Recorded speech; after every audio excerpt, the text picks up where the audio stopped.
যুবক, কারো মনে কষ্ট দিয়েছ, সে যদি তোমাকে রিপিট কষ্ট দিয়ে দেয় তাহলে তুমি বেঁচে গেলে। কথা বলেন না। কাউকে জুলুম করেছ, থাপ্পড় মেরেছ অন্যায় ভাবে, সে তোমাকে রিপিট থাপ্পড় দিয়েছে, অনেকটা বেঁচে গেছো তুমি। সে তোমাকে রিপিট লাথি মেরেছে, তুমি বেঁচে গেছো। রিপিট গালি দিয়েছে, তুমি বেঁচে গেছো। কিন্তু সে যদি চুপচাপ চলে যায়,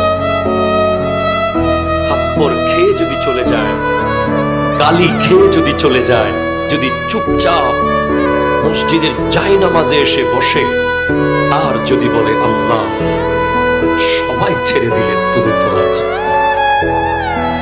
খোদা কি কসম, এমন আযাব আসতে পারে, সে যদি তার রিভেঞ্জ নিত, প্রতিশোধ নিত, সে হয়তো আপনাকে মায়ের বদলে মারতো, কাটার বদলে কাটতো।